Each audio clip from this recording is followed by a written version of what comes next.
ჩვენ დაპირამისამებრ ბატონ ფრიდონს ამოვტანეთ მოტობლოკი, რომელიც ჩვენ მას გადავეცით.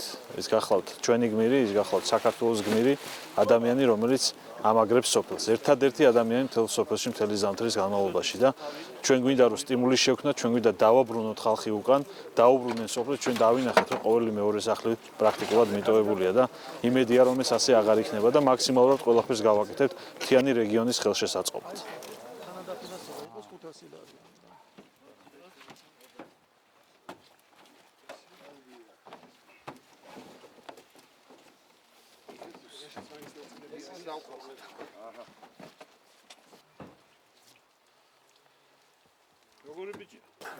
აი ხედავთ რა დაშორებით არის რაიონულ ცენტრიდან.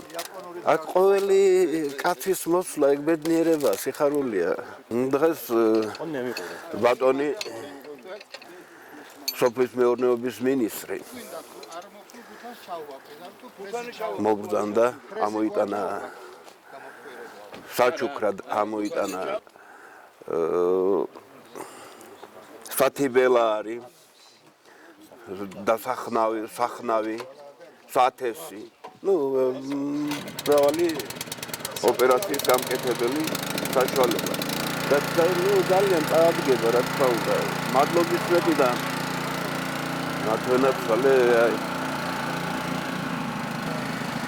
ვერ გამოვყვა, ვერ ვლაპარაკობ, იმათ რაც უნდა ილაპარაკო, კაცმა და როგორც უნდა ილაპარაკო. ენაბლუ და ენადაბლული არა.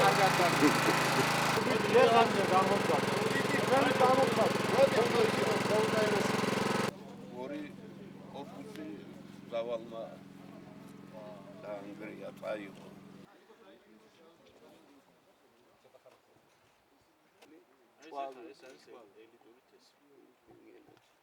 ჩვენ ვიმყოფებით ქვემო სვანეთის ერთ-ერთ ულამაზეს სოფელ ზესხოში, ფრიდონ ქალდანის ოჯახში, სადაც სოფლის მეურნეობის სამინისტრო, პირადად მინისტრმა მას ჩამოუტანა სასოფლო-სამეურნეო ტექნიკა, ასევე სათესლე კარტოფილი, სათესლე მასალები. ამ ტექნიკის საშუალებით უკვე შესაძლებლობა მიეცემა ბატონ ფრიდონს, ასევე სოფლის დანარჩენ მოსახლეობას, რომ კვლავ დაამუშავოს ეს სასოფლო-სამეურნეო სავარგულები და ხელისუფლება კვლავაც გააგრძელებს, რა თქმა უნდა, დახმარებას ამ ოჯახის მიმართ და ამ სოფლის მიმართ.